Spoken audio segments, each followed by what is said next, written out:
it's just going on to it onto now. I'll just let you know. Oh yeah, it's live on Facebook. Yes, it is. Or is it? Yeah. It is Yeah. absolutely live on Facebook. You can see, yeah, you can see from my end. Happy days. Okay, so Mr. Chair, Yes, brother. Kuma. Yes. My secret is out. Yeah, it's a privilege, you know. Of course, we've met in different like concert settings. We've never had like a moment whereby we can just sit and talk bass or music or life in general. But Right. now at least this is a wonderful moment that we get to just sit as brothers, fellow musicians, and Right. friends and stuff to be able to talk about experiences that we've had. I mean, you've been singing like maybe what since I was maybe 4 or 5.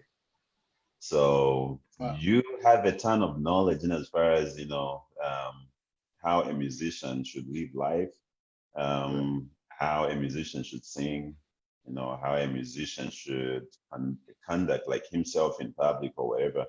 So I mean, we have guys here that are able to share information with us, and they'll be able to ask you questions so you can give us more information about your experiences.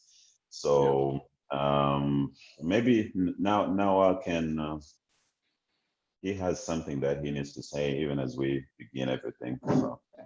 N'namdi had the first question, but what I would probably start with is I feel like I'm in a candy store, and with my favorite candy on display.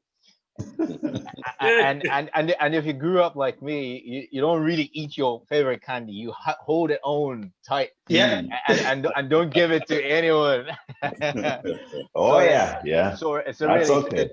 it's a blessing to be able to. I mean, I've met you, Mr. Alvin Chea. I've met you a few times here, but you meet a lot. You meet a lot of people, and when you're doing meet and greet, a lot of people come to you. So I think And no, sometimes it's difficult to keep track.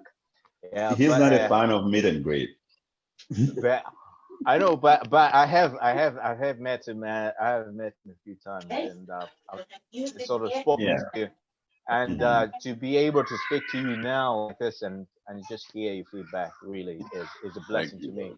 And just want to Well, say that I appreciate the invitation, and I'm proud when I see you young brothers handling your business. You're all clean cut and doing your best musically, professionally.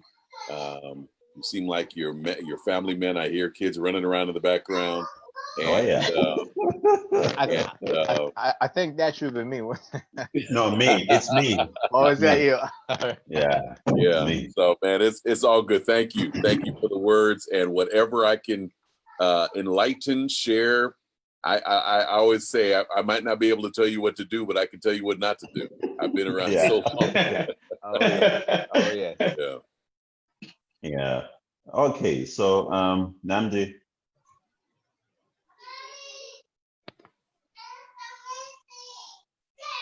Yeah.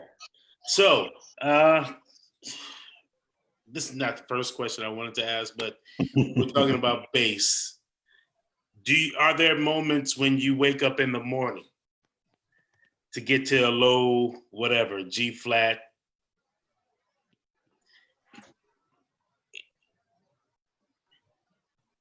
Are you saying is that the question? Yeah, that's the question.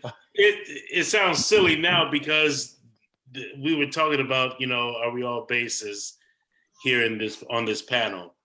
And that was one of the questions I had to ask. But yeah, for me, the way my voice works, I don't necessarily sing lower in the morning. Whatever I do, it sounds bigger in the morning.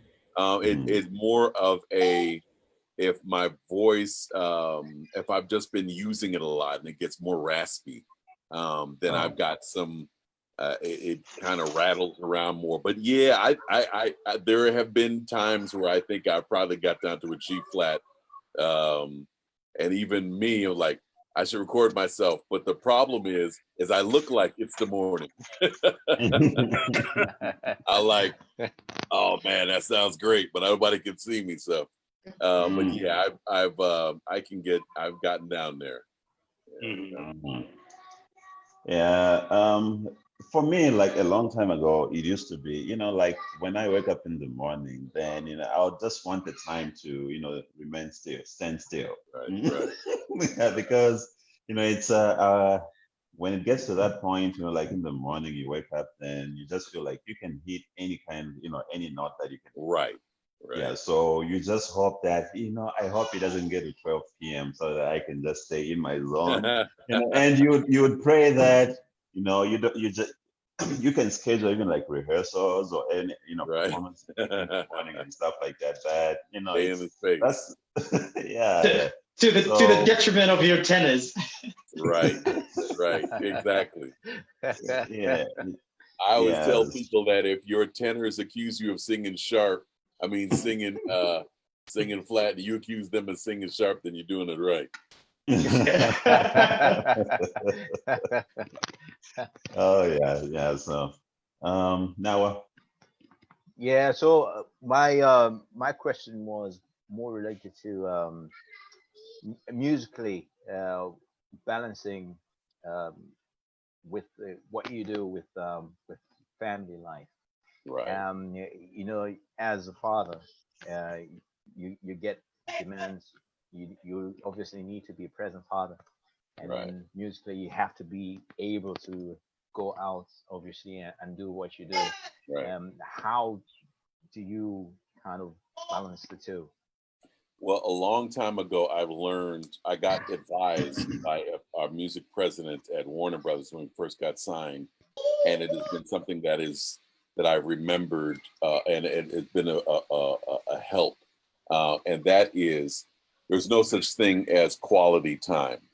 That was told to us by the yuppies back in the 80s, and that you could just pencil your kids in and then have this amazing family experience and all of this stuff just happens like that. It doesn't work that way. You've got to spend quantity of time. It's not about quality time. Because quality time implies that you're going to pencil them in and everything's just going to be magical when you walk in the room. It doesn't work that way. I know if I've been on the road for 3 weeks, even when I come in as a dad back to my family, wisdom has taught me that I can't just jump in and take over and try to act like nothing has happened since you've left. Yeah. They've got a rhythm. They've got a time. Their family has a beat and a pulse that you have to fit into. Why is the kid going to bed at this time? How come this isn't going on? What's going on with this? And you're gonna get yourself in trouble. So the secret with children and with your family is when you are home, you are very present. Don't fub. I guess they call it fubbing when you are on your phone, and it's a phone and snubbing your family. They call it fubbing together. You're instead of talking to them, you're texting and you're doing all of this and you're online. Huh? What do you need? What's that? I'll be back. Give me 10 minutes. No. Do that when they're sleeping. Spend the time with your family. And that is what I've learned to be the secret to being able to balance them. Wow. Excellent point. That's yeah. N'namdi, we were gone for how long? Too long? A week too long. I told my wife 3 weeks, and instead I was going for 4. Yeah. I returned home with a hole in my head. So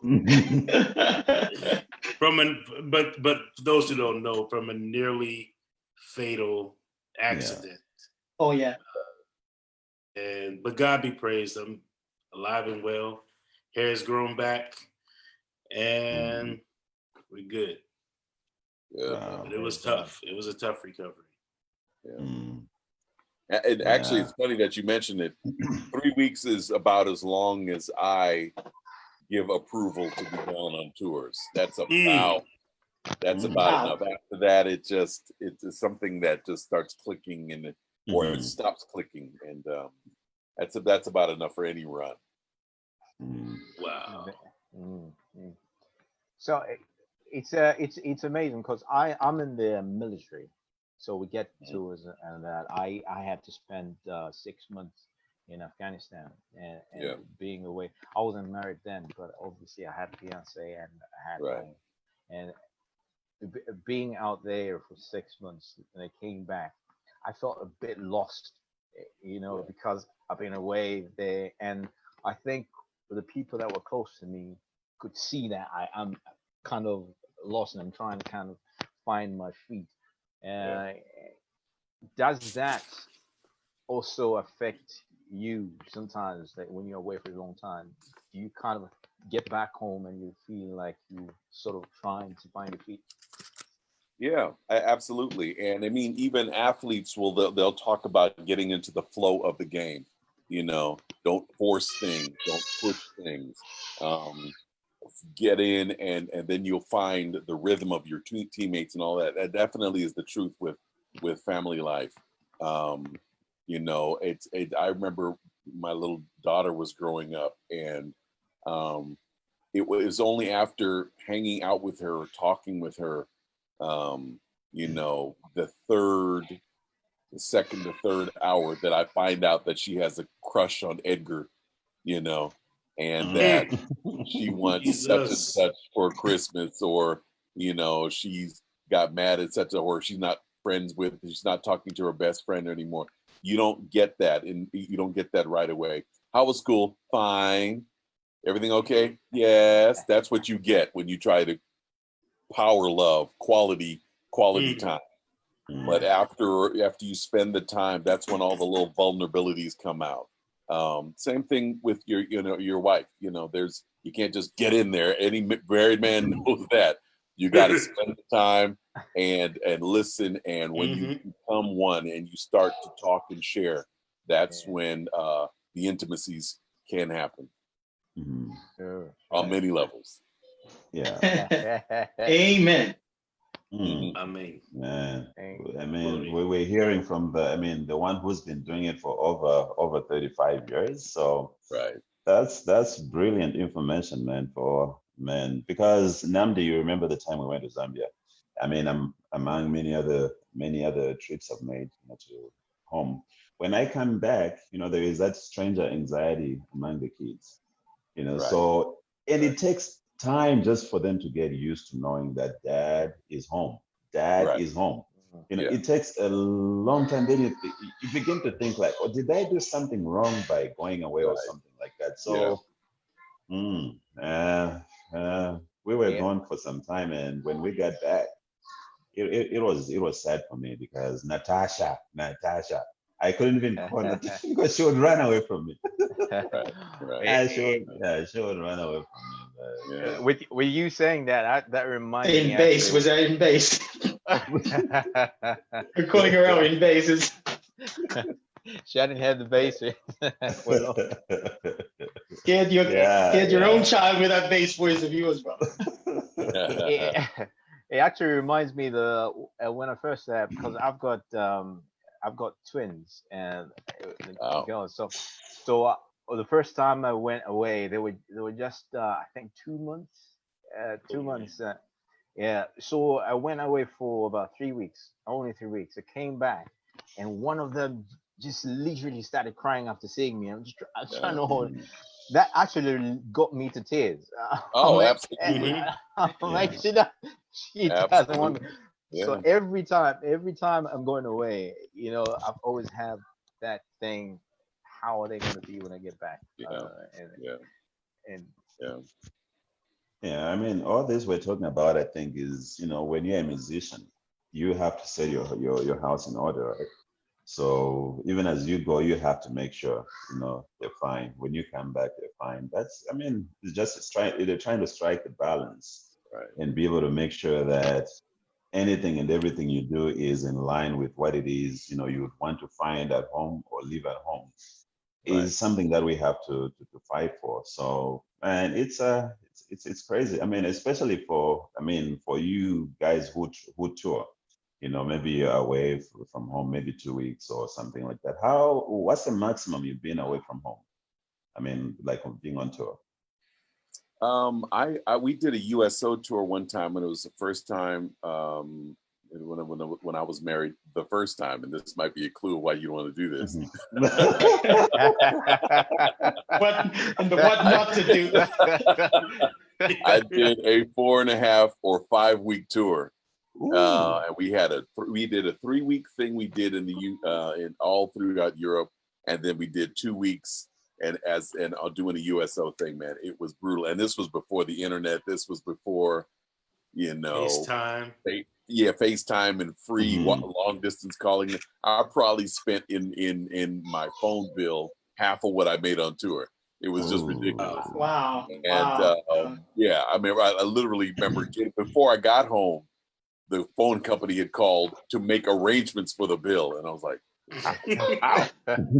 they called me, they're like, I don't think you're gonna be able to handle this. And from that point, it was like, okay, we can't do anything longer than 3 weeks. This is just too bad. It's too much. And but back to what you were talking about, I remember, when I first had my daughter, especially with daughters, it's just something different to protect that you want to do as a dad for your girl. And and it was like, you're running, you're packing, and you're getting ready to go, and all that energy. And then I remember my wife said, okay, now kiss your daughter goodbye. And for some reason I hadn't considered that all of that was not going to be part of what I was going to be doing for the next 3 weeks. And man, at LAX, bro, I remember I just broke. It just was like, oh my God, I'm not going to see her anymore, because she can't say put her on the phone. She's 4, 5, 6 months old. And that was a really tough moment. But that's the stuff that, people who are not professional musicians or touring musicians, they don't understand. They think it's just about that stage and, the autographs afterwards and that kind of thing. And that is such a small little part of what it takes to be committed to this business. And I take pride in being part of the first van crew. After you finish the concert, you're the first one out of the dressing room, back in the van, and back to the hotel, and then reconnect with your family. So that's what it's all about for me. The first time, I'm not a touring musician. I would love to hit as much as I love to travel. That time I went to Africa I had never been away from home, from the kids, more than 4 days consecutively. Yeah. Since we've been married, and it was the first time. It felt like it was so painful. Yeah. Hey, and it was extremely difficult. I had those tears, especially after the accident. And I'm like, what if I never would have, what was the last thing I said to them? But I commend you guys that do get on the road and pursue your craft, perfect your craft, for the sake of art, for the sake of ministry. You guys, so kudos, man. Thanks for all that you do. Absolutely. Did you share with Vinny the accident we had? Did you? Oh yeah. I saw the pictures online, and I didn't know how it happened, but I knew that it went down suddenly and that it was deep. Yeah, man. That could have been it. It was bad because with me, I think that the only whatever, these are the only scratches that I got out. So it was, man, just thinking about it just makes you think like, wow, you have the best of intentions wanting to do something for God, because I mean, as sinful as we are, because every day we sin, the way we look, the way we talk, the way we eat, the way we sleep, the way we just do all kinds of stuff. So you think like, oh, we're trying to do this for, God, because he commissions us to, go therefore to do something for him in the kingdom and stuff like that. and you end up finding yourselves, oh, in one vehicle, the vehicle overturned like maybe 4 times or so. Wow. So then you say, God, what wrong did I do? What wrong did I do? Or what are you trying to teach me? Right. So it was a very bad experience because we went on a mission trip. We just said, okay, you know what? We're not really going to make money over there, but our presence over there would be much more of a blessing will help to, people. to It help was, people and and it stuff like was, that. and it was, Yeah. and it was. So a lot of people got to learn from N'namdi. They got to learn from Russell and stuff like that. Because for me, that's home. So I was pretty much up and about. It began from from Chicago at O'Hare. In Huntsville, N'namdi, you almost missed the flight with Russell, right? Oh, Yeah. yeah. Yeah. No. Russell almost missed the flight. Sorry, not almost you. missed the flight. Not you. Yeah. So getting to Istanbul in Turkey, man, then man, that is not. It's not even. It's in the past now that we can even laugh about. But So, okay. Speaking of Africa, Vinny, Mhm. I remember calling you from Zambia, telling you about my experience and how, like, I never cried so much in my life. And I remember you shared with me the time I think you guys went to South Africa, was it? Mm-hmm. And how emotional. Can you explain that to the guys or to the world? Yeah. We travel around the world and have been for years, and I have celebrated my friends from Japan, and I've seen their pride in their temples, and I've been to Italy, and I've seen them with pride talking about the Roman Empire, and I've been through so many different cultures, and I can see quickly. With pride they tell you where they have come from, and then they share the foods, and they'll share their music and all of that kind of stuff. And I, as an African American, though my dad is Liberian and I lived in Liberia as an adult, especially as a working a musician. Where was that? From when I lived in Liberia? Yeah. Oh, like 68, 69, 70.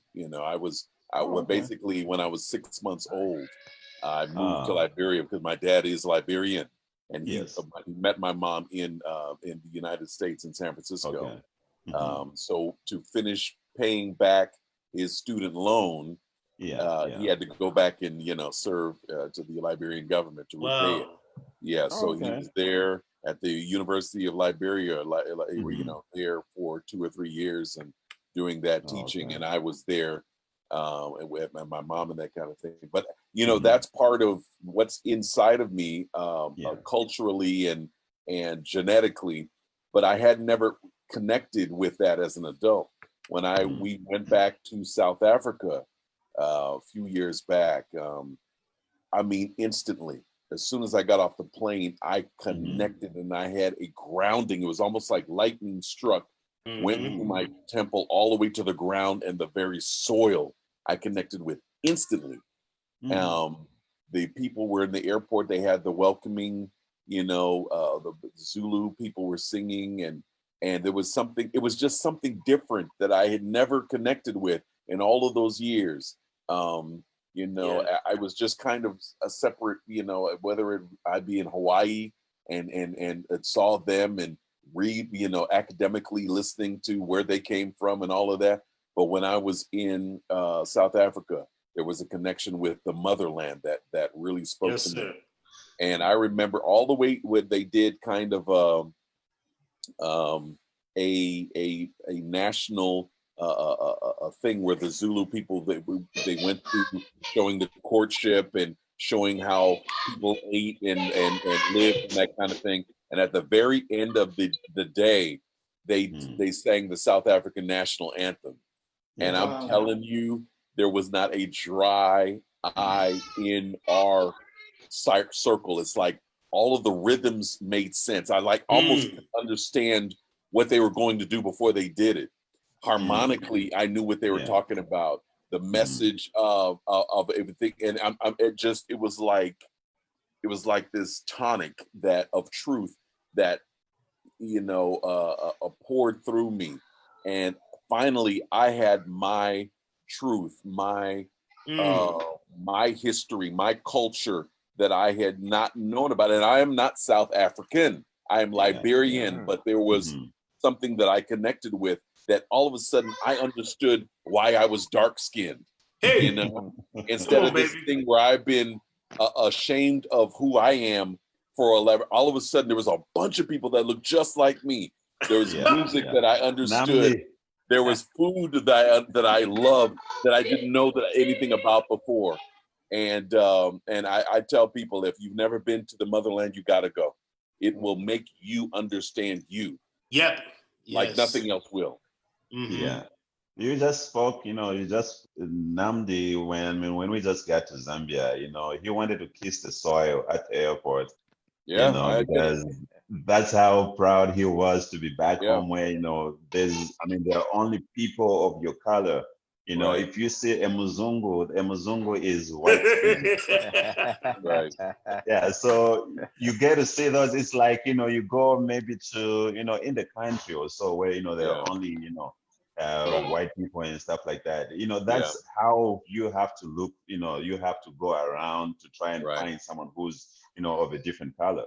So him, finding himself in that kind of a situation, man, this brother has indigenous blood of an African, because that's the way he related to people, man. People just, loved him. Just the way he interacted with the people and stuff like that. It was a very different story. I cannot talk about, the other person that I cannot talk about Russell, but with him, it was a way, way different situation. Because it's a different situation because a lot of people, even now, they'll be asking, where's Mr. Zambia? Where's Mr. Zambia? Mr. Lusaka. Yeah. So, so, it's hard to explain. It's like, there is in the U.S. they have a civil rights museum. I think one is in I want to say Cleveland, and there's a guy that was talking about an experience that he went through that he was about to be lynched, and his friends were lynched. It's a famous picture where there was a person, back in the time, and there's a white person in the front pointing at 3 people that have been lynched in the tree, and they're hanging there, and it's the middle of the night. And he was the 4th person who was supposed to be lynched. In the middle of that lynching, just before they were about to go back and kill the 4th guy, he said he heard somebody say, "Enough." And just like that, it was clear he doesn't know if it was an angel or whatever it was, but it kind of quelled the crowd, and they didn't go back and kill him. And he says, anybody he tells that story to, if you believe in God, no explanation is necessary. If you don't believe in God, no explanation is possible. One of those moments.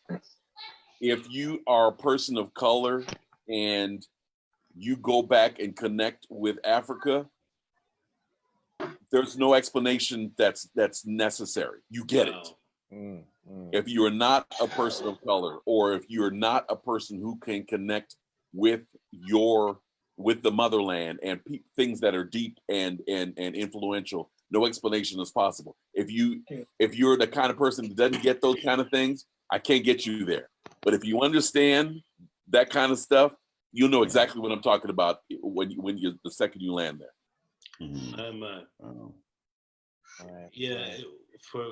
Go ahead. I was going to say, I was just going to add to that to say, but what I did realize as well, what I've come to know about Africa as just a place of camaraderie. It doesn't matter what your ethnicity is. Africa has this ability of bringing people together. I come from a racially mixed family. My sister's married to somebody Scottish, and on my wife's family, her sister's also married to somebody from Scotland. And I've been to Africa. You see a sense of freedom that they have when they're there. Right. They connect to Africa. Probably not as probably an African American person or a person, a black person would, who's not African, as in and citizenship. I should But I should traditions, the qualify culture, my words. we are, speaking as a proud African, we are to have that sense of family, that sense of community. Right. So every time, so what you felt was the true spirit of Africa. Right. Yeah, and I don't think that's necessarily people that just look like me can connect. No. I wouldn't say that there are people who are white and people who are Indian and people who are from a lot of different races who are Africans, proud Africans. It's just Africa just hits you like that, yeah. Yeah, it's just for me, since I had been an African American and had never had that experience. It was a double thing. It's like how we are as Christian. We are as Christians. You always feel like you are just a little bit out of the inside crowd, because there are certain things that you just don't connect with because this is not your home. You know, as an African American Christian, I'm always on the outside, doubly in society. And so to have that experience, it was just a double wham, just a pow. Yeah. This is where you're from. These are the people that understand you. This is what we're singing about.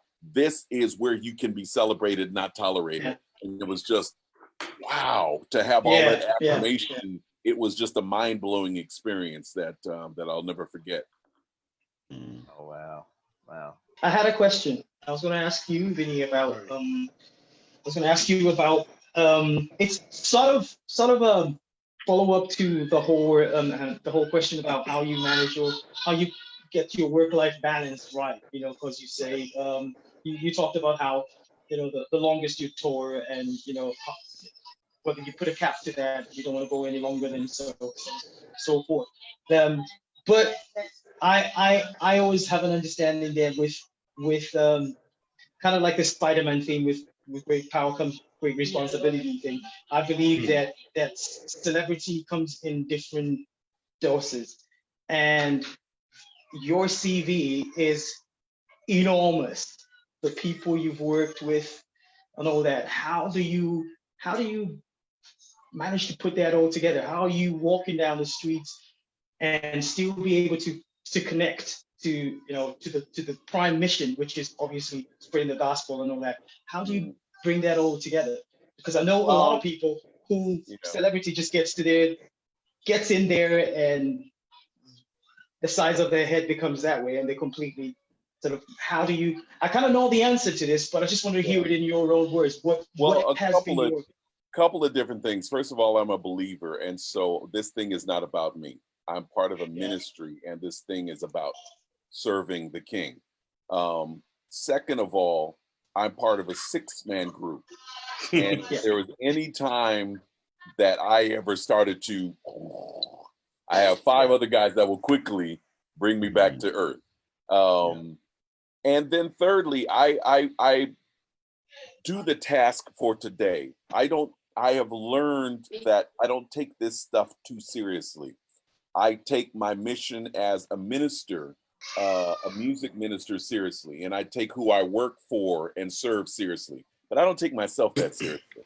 This is all smoke and mirrors, man. I just happen to be somebody who is qualified, to do a very, very, very specific thing, and we are 6 guys that I'm seeing, or 5 guys that I'm seeing on my screen who have that same qualification to sing at the pleasure of our King, bass for a acapella 6-man jazz group. It's a very, very specific thing. So that is what I do. I try to do my task for today. I come down every day and I find out what is required of me. I do my best to represent that and my family and be ethical and professional about it, representing my race, my God, my family well, and then I just leave it there. I don't believe the hype. I have seen some mountaintop experiences being Alvin Chea of Take Six, or just Alvin Chea. I've seen some valley low experiences of being Alvin Chea. And so it's just not just it's not just all the ride high moments. It's the complete perspective and experience. And I just do my best with what I have in front of me that day. Yeah, Okay, you guys do it Alvin. you guys do it so well as well. Just want to say Thank you guys you. do it so well Thank because it's like when you've done a meet and greet after a concert, we can relate to you guys. Being somebody who grew up in the Seventh-day Adventist Church as well, I kind of get it when I see you guys and I hear you speak and just how humble everyone is, and it's just really good to see. Thank Yeah, you. Thank you. yeah. Mr. Chair, I have a question for you. How old were you when you joined Tech Six? 17. Wow, 17. Yeah. Minor. So meaning that before then you were not engaged with any other singing group, right? No, when I got with Take Six, I had been singing with a group, my own group in high school called Sacred Destiny. And That sounds like an STA group. yeah, it's very STA, very STA. Yes, Sacred Destiny. And some of those guys are still dear friends of mine. And we listened to an Alliance cassette. And Yes. I remember we would sing. We did a Precious. No, that wasn't even the Alliance. We listened to Getaway Jordan. Lake Quintet, which is if you find a Lake Quintet project, that was a 5-man group who had some great stuff. And there's a legendary cat that I call Mr. Incredible, Stevie Mackey. His dad was in that group. His dad. And we did their arrangement of Precious Memories. And then later on, Alliance came out and we did their arrangement of 6 to 1. And then I ended up going to Oakwood the next year and then started singing. But I was 17 years old when all that happened. But I was just a baby. I didn't realize it, but I was just a baby. Like for me, it was. I think I got started like in at the age of 16. You know, it's like I just took advantage of the puberty stage. Yeah. You're in class 10. Hey, don't sit next to me. It's stuff like that. So everyone knows that you have a lower voice and stuff like that. So you still do it. everyone. So they had to, when like the choir was kind of preparing for something to go sing at the competition somewhere. Right. So they came recruiting members. Then they said, "Oh, we're looking for choir members. Is there anyone who's interested?" Before anyone could say anything, they said, "Noah speaks so low that he can be a bass." And you know what? The shameful thing right now, when I look back, because for me, what I thought was bass is only for other men. Bass is only for other men, like with gray hair and stuff like that. So I was kind of ashamed. So when I registered myself and said, okay, I'll come and join you guys, whatever, so much time. But I never really went there because I was so ashamed. I would think like, all the girls at school would be laughing at me saying, "Oh, he sings a part for other men." I don't know what was running through my mind. But man, when I went over there, like maybe a month after, there was someone coming to teach songs. Someone coming to teach songs to the choir. So I was able to go. Then afterwards, I kind of enjoyed it. And that, just everything just took off from that moment. Right. So from 1996 to date, I've never regretted having started singing. So, good. And I think that the songs that we're listening to, I think there was Getaway Jordan, that album. Then, and so cool, you get to listen to others. It kind of, you listen to so many. Like now, one day we were on an interview with Tim Storms. Mm-hmm. So it's like you get to listen to Southern gospel, basses. Sure. You get to listen to Tim Storms, you get to listen to our Alvin Chea, and then you kind of say, okay, how do I identify myself?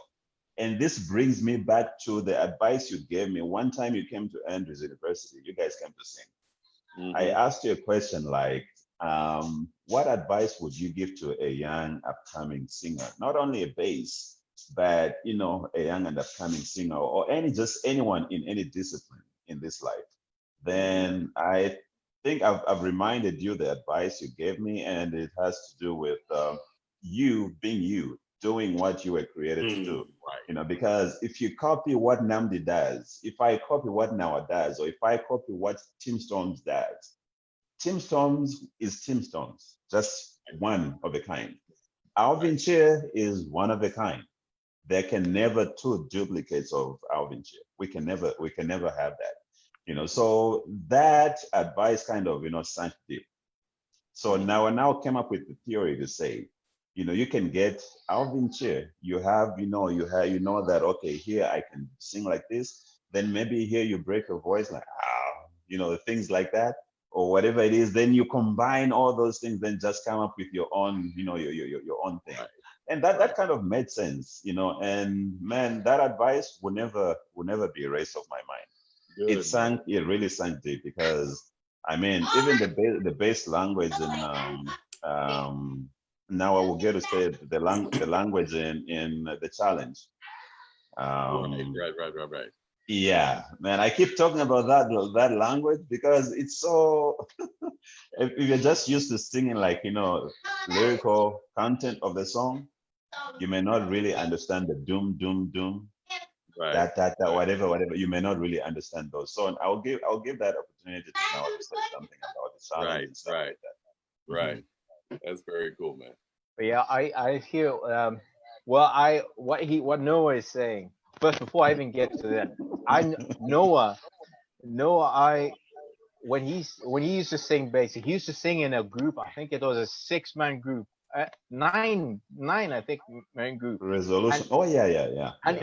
and he was the only bass. So now so these guys would come from one town into our town, and literally everybody would go to just see these guys sing. Yeah. It was just amazing just to hear him sing. And he'll be one guy sing with all these other guys, but definitely he would be heard. So it's amazing. It's an amazing gift that he has. But coming back to what he says, I look at it like a meal. I think I kind of derived it from one of the interviews I listened to, Mr. Alvin Chea, that you had, where you said, I think somebody was asking you how you sing bass, and you say you've got to listen to a lot of singers, also bass players. You've got to listen to that, and because I love cooking, and I always look at it as a meal. And when you think about a meal, you're making your own kind of meal, but it's just not one thing. You pick one, you get some salt there, you get some thyme there, you got chicken there. If you eat chicken, you've got all those. But what you're doing is you're bringing it together to make your own meal. So listen to Alvin Chea. Alvin Chea does all that stuff. You listen to Tim Stones, they say he does all that. You listen to Noah. Listen to all these guys. I listen to Bobby McFerrin as well. You listen to all that. There are things that you can pick up from all those guys and sort of kind of make it your own. Yeah. And I listen to you a lot, by the way. I think everybody that knows me knows I listen to Alvin Chea quite a lot. Because your bass capability is just out of this world. It's amazing, and thank you, brother. You've inspired a lot, and I'm actually one of them that you inspired. Me too. Because like just today I was because I've told you I was doing I was just doing the bass, whatever recording, just for the fun of it, and just getting to hear the different sounds that you're able to make. And thank God for the stems, the different stems that you guys put on there. Man, it becomes so personal when you get to hear all those sounds that you make. It's like you're thinking, this is a over 3-minute song. Then you have all these different sounds. Then I say, how does he even master all these from beginning to end? It's like every sound is different. Of course, there'll be maybe repetitions, maybe on a chorus or something like that. But pretty much every man, this really calls for geniuses, you know. Man. And no, I can safely say so because it's so I don't know. Maybe let me just keep quiet. But it's No, it's all good, bro. It's all good. I appreciate it. Passion, But you got the passion. You got your yeah, I think the key is, at least from my approach, yes. is don't let bass singers or bass singing be your limit. Yeah. You know, we as bassists didn't even have bass singers to listen to. Everybody was, screaming up there and all the all this kind of stuff. You didn't hear anybody that sounded, even truthfully, Barry White, he sang hot. Yes. Put on a But Barry White record and you are a true bass. He's not singing down here. Yeah. He's up. He just has a big voice, but he was actually a tenor or baritone. So for me, what I had to do just to survive and to come up with my own style is not only listen to whatever vocals were there, but also what instruments are there. That's right. And you learn the difference between the upright and the fretless. Yes. And the Latin bass, instead of doom doom doom, it's doom doom doom doom doom, and the electric bass, and the bing bing bing bing bing, which is different from the lower plucks, which is bang bang bang bang. So so you have to learn all of the different timbres and the different approaches, which is different from the funk bass. Bow, bow, bow, bow, bow, bow. And that mod wheel, bow, bow, bow, bow. That's a funk thing. And which is different from choral vocal singing. And the straight tone versus because that underneath a ensemble doesn't work. The whole chord is doing like this. You have to learn that straight tones. So all of it's a study, of being able to know how to master your instrument so that you can almost be appreciated without being heard. Wow. That calls for a whole lot of discipline on your part. Absolutely. Absolutely. That's amazing. That's amazing that you say that. Oftentimes, because I sing with Lisanse in a group, and he's a tenor. And when they're taking leads, there was a time I used to say, I need to take a lead as well. Why are you always taking lead? Welcome to the struggle, brother. Welcome to the struggle. It never ends. We never get them. Every time you're singing, you're doing all the bass lines and most of the time you don't even have the lyrics in the bass line. But these guys have got lyrics and they're doing all this because Lisanse does some amazing stuff. He's a very good vocalist. But over time, I've learned to love what I'm capable of. And as you say that you don't restrict yourself to just bass singing. I listen to even tenors and things like I do. I would listen to Mark Keyboard doing his vocal gymnastics thing. It's not something that I'll try and do in public, but I'll try and do it when I'm listening to it. But that kind of gives me an exercise, flexibility, flexibility with vocals and things like that. Yes. Because that's been my thing as well. Because when you listen to N'namdi, do all those ad libs and stuff like that. That also you can take in your range and be able to do something as a bass like that because it adds color to. I mean I've heard the Mr. Chea do all those things even when you're singing like solo or something like that. I mean when you sing, there's Precious Lord that you did, I think. Yeah, man. When you listen to that, you just man, you hear, okay, this is a bass singing. You can't. And this brings me back to a lot of bases, like we have a lot of bases, like back home. Man, if you go to Zambia right now, there are a lot of bases than second tenors. Wow.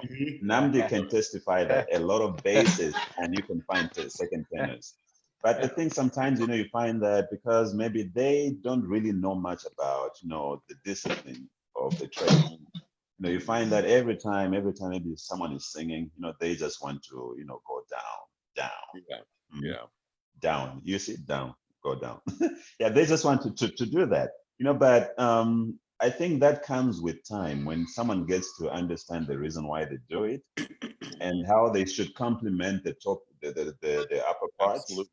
Yes, then you get to know that, okay, when these guys sing like this, then I also have to kind of shift from, Sure. from the basement, from the Sure. basement, then you kind of, go up to complement or supplement whatever it is, the upper parts are doing, so, Sure. I mean, maybe you can And be say, able to blend with them.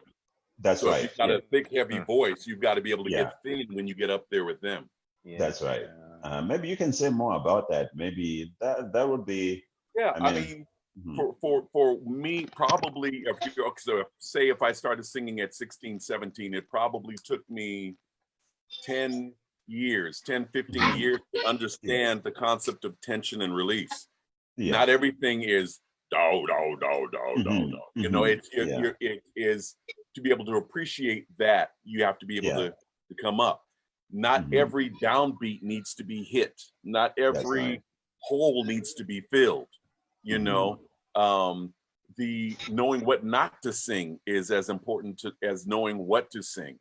Get into the flow of the game. You can oversing. You can do too much. So it's all about finding the correct vibe. We worked with Marcus Miller on one of our projects. He produced the whole thing, and the biggest thing I learned from him, and he's a bass player. One of the biggest thing I remember learning from him is when we would work on a section.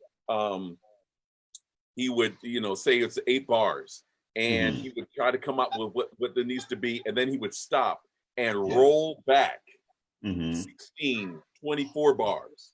Yeah. So you're not micro producing this one little section. It's about the flow of the song, and he would come back, and we would come there, and he was like, "Oh, all we need to do is down, bum, bum, bum, boom, out." Oh, You don't wow. you don't have to do all of that. What is the flow of the song? What is the song asking for? Yes. And that was one of the biggest lessons. He never said anything, but he would always do that. He would work on a section, get a loose idea of where he wanted the voice leadings to go, and then he would stop and rewind, and we would come up to that. And if it still made sense, that's what he did. If he didn't, he would thin it out and keep going. That's what I would say to young basses. Learn how you fit into the story of the song. Yeah. Wow. Hey, Mr. Vinny. I remember, I think that was Claudie Mack, and the guy whose father you mentioned. I think he did the challenge as well. I think. What's his name? I think let me see. What's his name? Because they had a chat. No. I think they just had a conversation. Then he said the song itself from beginning to end will teach you how to sing it. I know who that is. Yeah, it will tell you how to sing it from beginning to end once you just listen. Right. If you're knowledgeable enough, it will teach you how to flow, how to sing it. Right. Yeah, that's good. That's a good word. I know who that is. I think N'namdi knows it. Stevie. Mackie is something. Yeah. Stevie Mackie. Yeah. I worked with him last week, and like I said, I call him Mr. Incredible. Hopefully, there's nothing that he can't do, and he's he's a master of his instrument, and but it also it being around other music professionals, it teaches you a lot about the discipline of music, and to learn to go after you learn to pick your battles. You learn to pick your battles. especially being an acapella bass.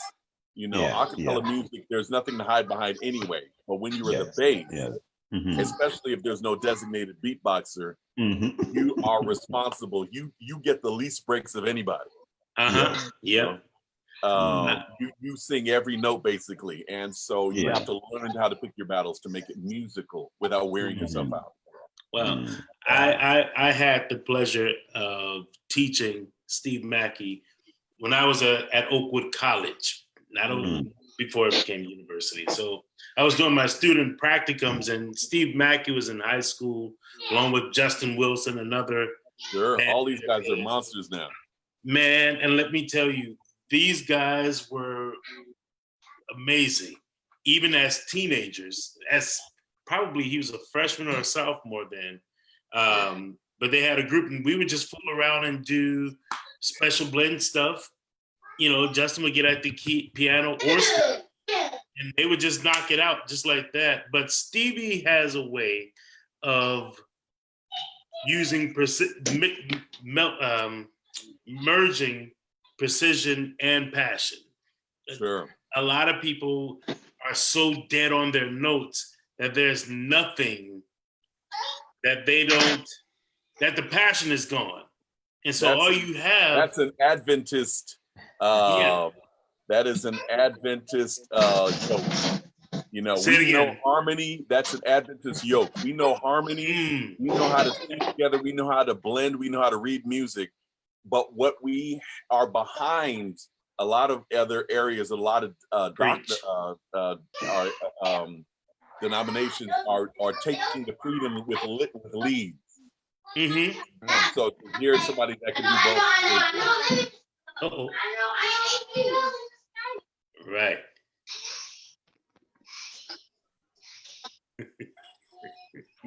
Bye bye, Amen Christian. for the children. I don't know how much time we have left, guys. So we've got about 10 minutes. Okay. Yeah. I've got too many stories and especially Tech 6 stories. Like I just got introduced. I think I may never get the chance to speak to all of you. So since I got Alvin Chea, I'll say to Alvin Chea. So the first time I ever heard, so I got introduced to harmonies in 1999, and it was the first, and then the first time it was only a year after I kind of heard Take 6, and the first song I heard was So Much to Say, and I was like, what are they doing? You know, and then moved on to I literally listened to that whole album, and I came up with my own conclusion. I never shared this with anybody, but my own conclusion was that when, like, within me, when you do that first part, I could sing that, I could follow it, and then when you, let me go tell you about, when you get to that end bit, and it gets all jazzy, I was like, okay, what they do, because I couldn't understand it then. I was like, what probably they do is they learn the structure of the song, and when it comes to this end, it's like they freestyle. And they're so good that even when they freestyle, they're freestyling in harmony. That's how complicated that was for me. But years after, I then came here and I first heard you guys sing at the Barbican, and we never got to meet and greet. But then I met Lisanso, because I've known Lisanso as a kid, and I met him there, and we were so fired up. I said, we need to really start something, you know, just be. We were so inspired, and then we exchanged numbers with a few guys, and then it went quiet. But it was that same weekend you were singing in Manchester, because I was like, after that I was like, I really want to see this again, but I had to go on the website, and then you were singing in Manchester. I was like, you know what, I'm gonna find a way of getting to Manchester. So I traveled all the way to Manchester, and I didn't know anyone in Manchester. So I got to Manchester, got to the concert, and funny enough, Lisanso was there as well.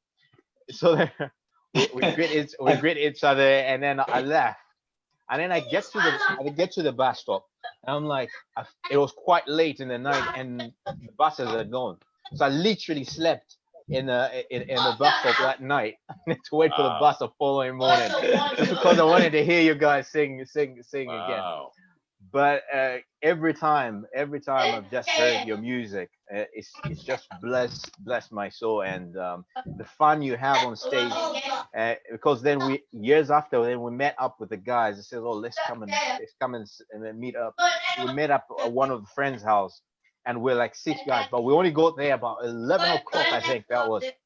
And we're looking at each other. We hadn't even started the song yet.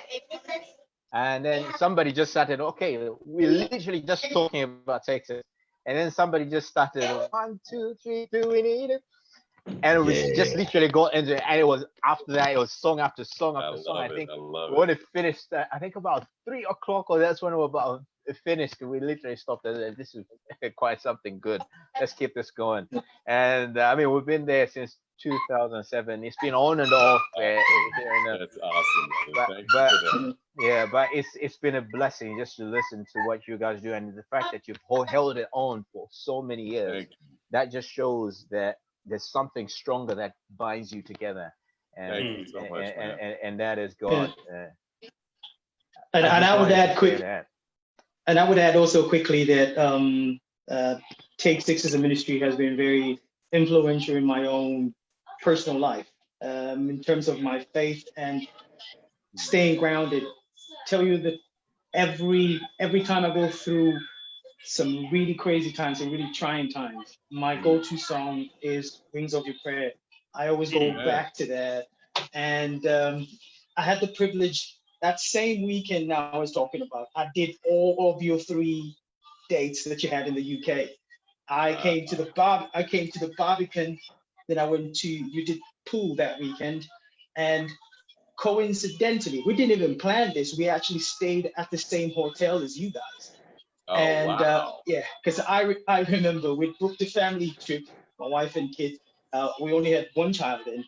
So we'd gone out on a boat cruise, came back, and I saw your tour bus. And I remember saying to my wife, I bet that's Take Six's tour bus. And she said, I know you love these guys. But chill out. Just hold it. Just hold up a minute. I know you absolutely love these guys. They're your favorite group and all that. Why do you think you, Miss Anse, of all people, would be staying in the same place as Take Six? I'm like, listen, I got faith. And as we walked into the lobby, Claude McKnight was coming out of the elevator behind me, and I think you had Andy Dixon at the time as your road manager, and he was just getting you guys checked in. He was right at the reception, and I went up to him and I said, "Oh wow, we're negotiating a backstage pass. I got to meet you guys with my family after the show that day, and I got one of the most valuable advice from David Thomas. He looked at me and said to me, look after your family. And that stayed with me for such a long time. There's so much I could say. I could write a whole book about you guys and how you've influenced me. But I just wanted to say thank you for what you do. Absolutely, brother. Keep at it. Yeah. Well, this is all God, man, because I literally am looking at 6 strong, if I keep doing that, the math in my mind, 5 strong Black men who are around this planet. And we probably may never get to all sing together, hang together for a meal until we get to the kingdom. But that's the power of music. That's the power of love. That's the power of salvation. And I'm proud to have been part of you guys' story. And just keep going, man. Somebody did it for me and encouraged me, and I'm just one cog in the wheel, and you guys keep it going. And I'm telling you, there's going to come a day where each of you are on a call like this from some young cat that's like, man, I remember when I saw you in such and such. And it's just like, wow, you never know the power of music and its influence. So love you all and thank you. Mr. Vinny, let me remind you of one thing. You remember the time you came to Grand Rapids? That was way back. I know you may not remember, but that's why I met you. I think that's your current wife had come over there as well. I don't know if you remember. That was maybe 2006, 2005, 2006. Okay. Then Um, a few keep years later going. on, I'm you usually pretty good about remembering concerts, believe it or not. So keep going. Give me some more details, and that was in Grand Rapids. Then I think a few years later on, you guys got married.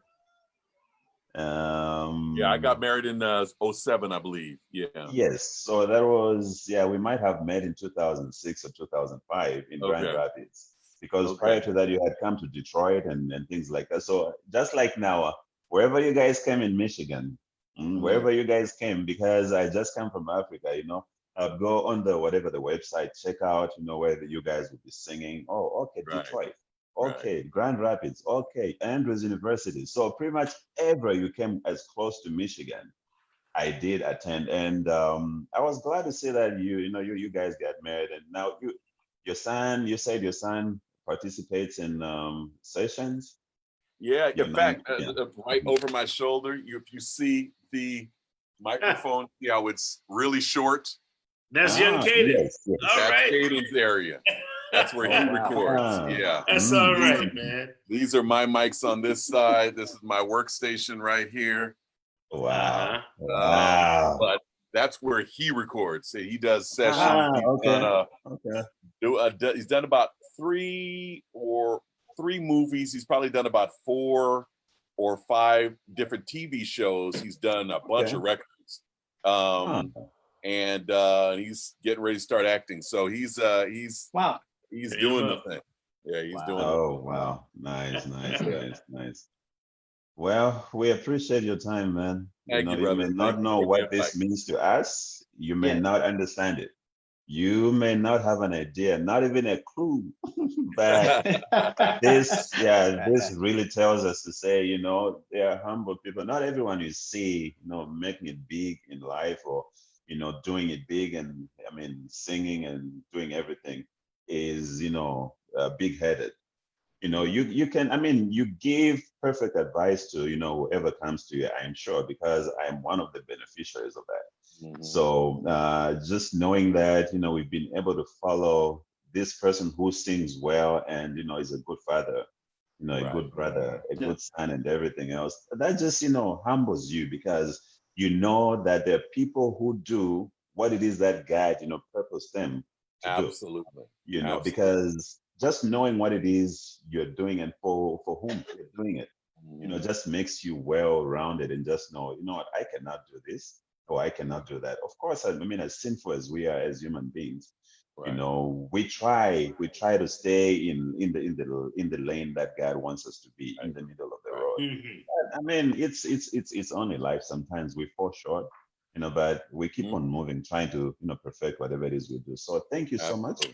You're For this welcome, man. wonderful time, and for just sharing time away from, I mean, that is studio work. You could have been doing that, recording or coming up with ideas It's for. all good, man. It's all good. I want to share with my brothers and make sure you guys get all that God has intended for you. My last bit of advice is this: something that I realized. I don't know if somebody said it to me or something that I just came to the realization years later, is that no one will ever give you permission to be great. You have to know who you are and take it to the max. Nobody's ever going to knock on that door and say, let me write that down. Let me write that down. Know who you are and take it to the max.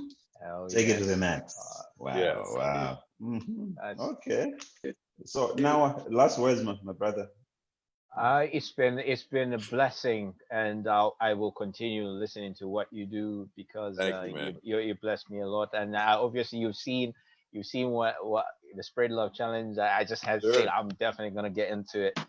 And actually, by the way, that Spread Love Challenge, I only knew it when you interviewed Lee Royal. I was like, wow, because it was just a day after I was listening, because usually I tend to, on Sundays, I tend to binge listen to Take Six sometimes. Right. So it'll be like, if I'm in the Take Six mode, I'll be listening from the first album while I'm doing work. So I was like, okay, let me do something. Let me do an Alvin Chea tribute. So I started picking up my favorite parts from everything I did. Yeah, that's all good, bro. Thank you. Video. and then obviously I heard about the spread of China. I got onto it. It just shows how amazing Thank you, brother. what you've done is, and we just continue spreading the love. Do it. Yeah. Do it. That's the one, Absolutely. yeah. Absolutely. Mhm. Thank you so much, guys. I appreciate being on with you guys. We got to My do it brother. again sometime. Oh Uh-huh. Yeah. most definitely. Thank you, man. You're welcome. Yeah. brother. So I'll be getting back to this. Okay. Okay. Do Okay. this. Uh-huh. Yeah. Hey, Mr. Alvin, Yeah. I will send you when I get done with everything. I will send you my whatever my recording that I'm Yeah. I'm doing right now. Yeah. Let So me check it I out. have I have your email. I mean, just for just for advice's sake and Yeah. stuff like that. Yeah. So we Ta- truly appreciate your time, man. Time ran so quickly. I didn't even get to talk about voiceovers thing because Oh yeah. That's what we got to do next round. We'll do it. Let's set it. We'll Okay. do it again. Yeah. Just book Yeah. me, Okay. book me later on in the summer. most Oh, okay. definitely. Okay. Okay. Cool. Most Yeah. definitely. Cool. We will do that. We'll keep in touch. All right. Mhm. Thank you All very right. much. Thank you. Thank Take care, you. guys. Take care, guys. N'namdi, thank you, brother. Thank you. All My right. pleasure. Thank you. Take care. You take it easy. I'll call you. Okay.